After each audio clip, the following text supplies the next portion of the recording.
हे friends, आज हमारा कारवां आ पहुंचा है एक ऐसे पड़ाव पे जहां हम बात कर रहे हैं कुछ नए, कुछ अनोखे एंटरप्रेन्योर से, जिन्होंने एक स्टार्टअप किया और स्टार्टअप के साथ एक उम्मीद दी इस सोसाइटी को, इस देश को और इस शहर को।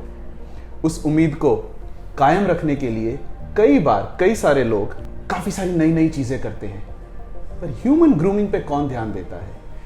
एक इंसान को सुंदर कैसे दिखना चाहिए उस पर कौन ध्यान देता है? 19,000 सैलून्स हैं पूरे गुजरात में। अहमदाबाद में एक ऐसा अनोखा स्टार्टअप हुआ जिसने अहमदाबाद की शक्ल बदलनी चाहिए और कामयाब हुआ। 2 साल में अहमदाबाद में एक परिवर्तन लाने वाला एक सैलून नोन एज ले एटमॉस। आइए आज हम उनके प्रमोटर, उनके ओनर और उनके पीछे का brainchild mister Deepen Joshi से बात करेंगे। दीपेन भाई, बहुत सुना था आपके बारे में, आज आपके इस आशियाने में आके बहुत अच्छा लगा। बिफोर वी कम टू ले एटमॉस एज अ सैलून, क्यों सोचा? 2013 में मैं कहीं ट्रिप पे गया और मुझे लगा कि मुझे अहमदाबाद में कुछ नया करना है। तो बहुत सारे ऑप्शंस मैंने ढूंढे, बहुत सारी जगह में घूमा। फिर मेरे को लगा कि मुझे एक ऐसा चीज़ करना चाहिए जो सही में अहमदाबाद को ज़रूरत है, और स्पेशली पार्ट ग्रूमिंग। ओके। तो उस हिसाब से मैंने 2013 में ये सैलून इंडस्ट्री में मैंने पाँव रखा, और तब तक से अभी तक का जर्नी मेरा बहुत अच्छा रहा। टचवुड, बहुत सारे एक्सपीरियंस मिले मेरे को। मेरे ही ग्रुप में बहुत सारे ऐसे लोग थे जो अपने हेयर कट करवाने के लिए, इवन मेकअप करवाने के लिए, वो स्पेशली अहमदाबाद से बाहर मुंबई, दिल्ली या बेंगलोर जाते थे। तब मुझे लगा था उसी टाइम के, नहीं, मैं अहमदाबाद में ऐसा कुछ करूँगा जो लोगों को वहाँ जाने की ज़रूरत ना पड़े, वैसा कुछ। इवन मैं अपने स्टाइल के साथ अपने स्टाइल को बहुत पसंद करता हूँ, मेरे लुक को बहुत पसंद करता हूँ। सो मैंने सोचा कि मैं अहमदाबाद में ऐसा कुछ करूँगा जिससे लोगों को कहीं जाने की ज़रूरत ना पड़े। तो उसी हिसाब से मैंने ये ले एटमॉस किया।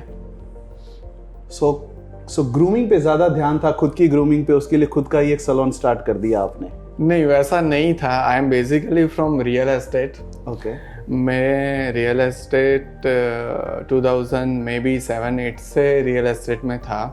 उसके बाद कब से ढूंढ रहा था कि वैसे कहेवत છે ને, ગુજરાતીના રગોમાં ધંધો હોય, લોહીમાં ધંધો હોય। यस। तो उसी हिसाब से मैं सोच रहा था कि मुझे और कुछ नया करना है। तो मैंने सैलून वही कॉन्सेप्ट से किया कि जो हॉस्पिटलिटी है, जो हाइजीन है, जो सर्विस स्टैंडर्ड्स है, वो और सैलून्स में मेरे को कहीं ना कहीं कम देखने को मिले। मैं ऐसा नहीं कहूँगा कि अहमदाबाद में पहले भी अच्छे सैलून नहीं थे और अभी भी नहीं है, सब सैलून अच्छे ही है मेरे हिसाब से।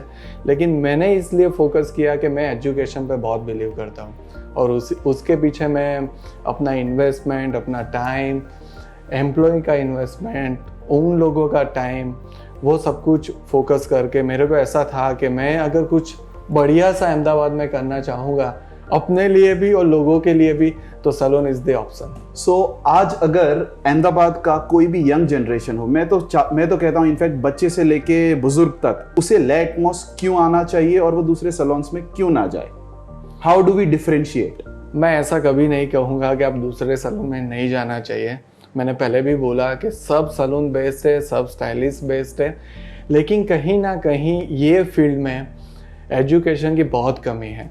और पर्टिकुलर आप एटमॉस को देखो तो मेरे को फर्स्ट डे से ये विज़न लेके ही मैं चला हूँ कि मुझे एजुकेशन, हॉस्पिटलिटी और हाइजीन वो मैं एनी हाउ कंडीशन में मेंटेन रखूँगा। मेरे यहाँ पे एवरी मंथ इंडिया के टॉप आर्टिस्ट यहाँ पे आके ट्रेनिंग देते हैं, सभी डिपार्टमेंट्स में। आप हेयर ले लो, आप स्किन ले लो, आप मेकअप ले लो। तो मेरे हिसाब से ये एजुकेशन देने के बाद जाके एम्प्लॉय समझता है क्लाइंट को कि एग्जैक्टली उनको क्या चाहिए। कंपेयर टू अदर सैलून्स मेरे चार्ज बहुत नॉमिनल है, और होप मैं आगे अच्छा सैलून लाऊंगा। सो आपका सैलून जितना लग्जरी दिखता है, जितना कॉस्टली दिखता है, उतना कॉस्टली है नहीं। क्योंकि हमने अभी जैसे हम सैलून में आए, हमने ये भी देखा दैट बच्चे बुजुर्ग से लेके सेलिब्रिटी तक आपके सैलून के पार्ट बने हैं। There are lot of testimonials across. So क्या आप सेलिब्रिटी ग्रूमिंग में या इस तरह से भी आगे बढ़ना चाहते हैं, या फिर आपका विजन क्या है? सैलून ले एटमॉस एक है, क्या ये और आगे आप मल्टीप्लाई करेंगे या फिर यहीं पे इसी को आप और प्रॉस्पर करते नहीं, जाएंगे? आपने अच्छी बात की है। ये 13 सालों में मैंने बहुत अच्छा ग्रो किया है।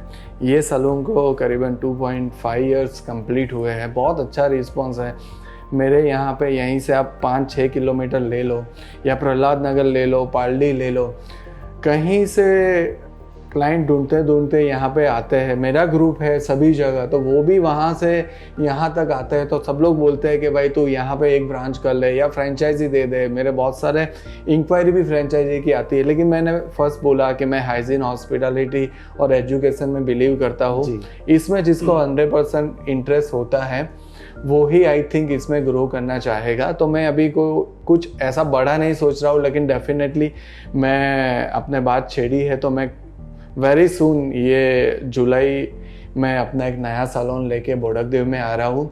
और उसी डिमांड के साथ लोगों का था कि आप ये एरिया में सैलून ओपन कीजिए। हमें यहाँ से यहाँ आने में अभी ट्रैफिक का भी बहुत इश्यूज़ है अहमदाबाद में, तो हमें दूर लग रहा है। तो मैं अभी एक बोडकदेव ब्रांच जल्दी ओपन करने वाला हूं। सो दीपेन जी, ये बिजनेस एक्सपांशन हुआ या पब्लिक डिमांड है? किस रीजन से आप एक सेकंड ब्रांच ला रहे हैं? और दूसरी चीज, सेकंड ब्रांच के बाद आपके 3rd, 4th, 5th का प्लान अहमदाबाद में है या फिर आप पूरे गुजरात या पूरे इंडिया में छाना चाहते हैं? पब्लिक डिमांड भी बहुत इफेक्ट करता है। मैं कभी भी जाके कोई एरिया में सैलून खोल दूँ वो पॉसिबल नहीं है, क्योंकि इतना बड़ा कंपटीशन भी अभी ये मार्केट है। सो ऑब्वियसली डिमांड होगा उस एरिया में हम जाएंगे। हम A to Z चीज़ें ये इंडस्ट्री में फोकस करते हैं, हेयर, स्किन, मेकअप, उसमें हमारा एकेडमी भी है। सो अभी हम बोडकदेव जा रहे हैं। फ्यूचर प्लानिंग ऐसा है मेरा कि अहमदाबाद में और 3, 4, 5 सैलून मैं करूँगा। देन मैं आउट ऑफ अहमदाबाद जाने का भी प्लान कर रहा हूँ, लेकिन कौन सा सिटी जाऊँगा, कहाँ जाऊँगा, वो भी कुछ फ़िलहाल फाइनल नहीं है। लेकिन यस, मैं ये फील्ड में मेरा हो सकेगा इतना अपना बेस दूंगा। एक सवाल दिमाग में आ रहा है, अगर दीपेन जोशी सैलून में नहीं होते तो कहाँ होते? मैं हूँ पहले से रियल एस्टेट में। अगर सैलून में नहीं होता तो ऐसा कुछ फिक्स नहीं था। ख्वाब तो बहुत सारे देखे हुए हैं और देखता ही रहता हूँ, लेकिन ये मेरा शौक था। हमने लो भी मैंने किया हुआ है, तो मेरा ऐसा था कि मैं लो करूँगा। My father is an advocate, तो मुझे था कि मैं यही फील्ड में लॉयर ही बनूंगा। लेकिन मुझे कहीं ना कहीं था कि मैं जो कुछ हटके करना है, तो फिर मैं रियल एस्टेट में गया। और उसके बाद मुझे लगा कि नहीं, ये इंडस्ट्री को भी कहीं ना कहीं मुझे ग्रोथ देना है, जितना मैं अपने हिसाब से, अपनी ताकत और अपनी हिम्मत से दे सकता हूँ। तो मैंने ये सैलून इंडस्ट्री में आना पसंद किया।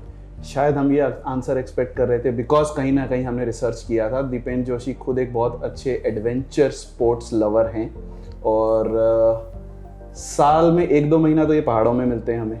सो हम ये एक्सपेक्ट कर रहे थे अगर आप सैलून में नहीं होते तो आप पहाड़ पे होते। But yes, just to understand more about salon, कितना टफ रहता है या कितना इजी रहता है to deal with internal employees? Salon चलाना is a very big task. आप जितना भी एक्सपीरियंस वाले हो, लेकिन आपको एक टास्क समझ के ही ये सैलून में चलना पड़ेगा। वही है कि स्टाफ को कैसे मैनेज करना, उनका जो पॉलिसी होता है उनको कैसे मैनेज करना। वो कहीं दूर से आते हैं तो उनका टाइमिंग मैनेज करना, उनको ट्रेनिंग देने के बाद वो एग्जैक्टली वो एग्जीक्यूट होता है फ्लोर पे कि नहीं, वो मैनेज करना, मैनेजमेंट को मैनेज करना। It's very big game, very big task. लेकिन मेरे नेचर के हिसाब से मुझे ऐसा कॉन्फिडेंस है कि अगर आप चाहो और एज अ फैमिली आप काम करो तो ये कुछ भी टफ या मुमकिन नहीं है। लेकिन डेफिनेटली टास्क है, लेकिन मैं इसको टास्क की तरह नहीं देखा, क्योंकि मैं खुद ये ट्रेनिंग में अवेलेबल रहता हूँ और बहुत सारी चीज़ें मैं खुद इंजॉय करता हूँ और सीखता हूँ। आप दिन के कितने घंटे सैलून के पीछे इन्वेस्ट करते हैं? वैसे सैलून मेरा 9 से 10-11 घंटे चलता है तो करीबन मेरा 4 से 5 घंटा सलून में रहता है पर्टिकुलर। उसके बाद मैं क्या प्लानिंग कर सकता हूँ, एम्प्लॉय के लिए क्या ट्रेनिंग कर सकता हूँ, नए नए फ्रेंड्स को मिलना है, मेरे बिजनेस को कैसे मैं ग्रोथ दिलाऊं, और बाकी का टाइम मैं थोड़ा रियल एस्टेट में देता हूँ, फैमिली में देता हूँ। और आपने बोला वैसे कि साल में 1-2 बार मैं ऑब्वियस एडवेंचर लवर्स हूँ तो पहाड़ों में घूमता रहता हूँ। इवन एवरी ईयर मैं हमारी पूरी टीम को भी कहीं ना कहीं ले जाता हूँ और स्टाफ को भी मैंने अभी ट्रैकिंग करवाना स्टार्ट करवा दिया। एक लास्ट सवाल मेरा होगा, बिकॉज हमने सोसाइटी की बहुत बात की, लेटमॉस की क्वालिटी कॉन्शियसनेस की बहुत बात की, हाइजीन की बहुत बात की, जहाँ तक कि ग्रूमिंग की बात आती है सो हमेशा कहा जाता है बाल पे और स्किन पे केमिकल सप्लाई होते हैं। सो एज अ सलोन लेटमॉस कितना ह्यूमन फ्रेंडली ग्रूमिंग देता है कंपेयर टू द केमिकल्स जो कई बार लगाने के बाद बॉडी पे या चेहरे पे या बालों पे रिएक्शन आते हैं, उसमें हम किस तरह से प्रोडक्ट यूज़ करते हैं? मेरे पास ऑब्वियस मैं इंडियन हूँ और इंडियन होने का बहुत मुझे प्राउड है। तो ऑब्वियस मेरे सलून में हर एक सेगमेंट में, जैसे हेयर ले लो तो हेयर में मेरे पास एक इंटरनेशनल प्रोडक्ट होता है, इवन इंडियन प्रोडक्ट भी मैं यूज़ करता हूँ। वैसे ही स्किन में, वैसे ही मेकअप में, तो मैं हर एक जगह ऑलमोस्ट इंटरनेशनल और नेशनल दोनों प्रोडक्ट यूज़ करता हूँ। हम एमोनिया फ्री चीज़ें भी यूज़ करते हैं, केमिकल फ्री चीज़ें भी यूज़ करते हैं। वो आपको जो भी स्टाइलिस्ट है या थेरापिस्ट है या मेकअप आर्टिस्ट है, आपके स्किन के अकॉर्डिंग वो आपको सजेस्ट करेंगे कि ये केमिकल ट्रीटमेंट आपको लगाने से आपको बेनिफिट्स होंगे या नहीं होंगे या नुकसान देंगे। कुछ केमिकल्स ऐसे होते हैं कि वो नेसेसरीज है। अगर आपको केराटिन ट्रीटमेंट करवाना है, स्ट्रेट बार करवाना है, तो थोड़ा केमिकल तो लगेगा ही लगेगा, लेकिन हम वो छोटे छोटे पॉइंट्स है जिस पे हम ध्यान रखते हैं। इसी वजह से हम ट्रेनिंग करवाते हैं कि कुछ प्रोडक्ट ज़्यादा ना लगे जिससे हेयर या स्काल्प पे आपके बॉडी पे कुछ इफेक्ट आए। तो हम पूरा वो सिस्टम बना के, उसका पूरा पॉलिसी बना के, वही हिसाब से पूरा एज ए एम्प्लॉय को पूरा या क्लाइंट को पूरा देख के उस पर वो यूज़ किया जाता है। सो जैसे आपने कहा बहुत ही जल्दी आप 1 से 2 सलोन हो रहे हैं, थलतेज से आप बोड़कदेव भी मूव कर रहे हैं, which is again a new part of Latmos as a baby. सो 2 साल के अंदर, 2 साल 2.5 साल के अंदर एक प्रोग्रेस, जहाँ पे इतना बड़ा सेटअप किया और आप सेकंड सेटअप करने जा रहे हैं, क्या आपको लग रहा है दैट आपकी ये जर्नी ईजी रहेगी? Same quality, same hygiene, same level of जो ग्लैमर आपने अभी तक अहमदाबाद को 2.5 ईयर्स में दिया है, क्या आप वही कंटिन्यू वहाँ करेंगे या वहाँ के प्रोसेस अलग होंगे? नहीं, बिल्कुल वो एटमॉस ही है। तो सब सिस्टम, सब रूल, सब एम्प्लॉय का जो ट्रीट करने का तरीका है, लोग मुझे जो कमेंट्स देते हैं इवन सोशल मीडिया पे कि आपका हॉस्पिटलिटी, आपका हाइजीन, आपका एजुकेशन बहुत अच्छा है, हमें पैम्पर बहुत अच्छा किया जाता है, हमें बहुत अच्छी तरह से लोग यहाँ पे समझते हैं, इसलिए हम एटमॉस पे आते हैं। आपके ऑडियंस काफ़ी ये सुनना चाहते हैं कि आप इतने साल से सलोन में हैं, अब किसी यंग एंटरप्रेन्योर, किसी स्टार्टअप को इस इंडस्ट्री में एंटर होना हो, उसके लिए आप क्या सलाह देंगे? उसके लिए आप क्या एडवाइस देना चाहेंगे इस इंडस्ट्री में एंटर होने के लिए? बहुत बड़ा इंडस्ट्री है आप देखने जाओ तो, और सभी सेगमेंट आप ये इंडस्ट्री में कर सकते हो। आप छोटा से लेके आप कितना भी पैसा डाल के ये सलून बना सकते हो। तो किसी को भी ये इंडस्ट्री में आना है तो वो बिंदास आ सकता है। लेकिन मैंने बोला, पहले भी बोला हुआ है कि एजुकेशन, हाइजीन, हॉस्पिटलिटी और आफ्टर कोविड ये तो बहुत मैंडेटरी हो गया है, तो उसको सब कुछ मेंटेन करना ये हमेशा एक टास्क रहेगा जो हम पूरा एज ए ऑनर, और हमारी खुद की एक कंसल्टेंसी है जिस पे आप कभी भी हमें मिलने आ सकते हो। 24/7 वी आर अवेलेबल। आपको कहीं पे भी कुछ भी सजेशंस या कुछ भी इन्वेस्टमेंट्स का प्लान हो तो हमारा कंसल्टेंसी है। और मैं ऐसा सजेस्ट करूँगा कोई भी एंटरप्रेन्योर या फिर इन्वेस्टर को, आप इन्वेस्ट करना चाहते हो तो आप बिल्कुल करिए, लेकिन एक फॉर्मेट में वो इन्वेस्टमेंट होना चाहिए। इसमें स्पेशली एजुकेशन पे आपको ध्यान देना चाहिए। क्या बात है। सो अगर कहा जाए कि आपकी स्किन और हेयर के साथ सलोन आपके इमोशंस का भी ध्यान रख रहा है। आज हुई बात दीपेन जोशी के साथ। Deepen Joshi, a startup, you can know a startup by 2.5 years of journey, जहां पे with an experience of running luxury salon for more than a decade. आज उनसे बात हुई, जानने मिला कुछ नया।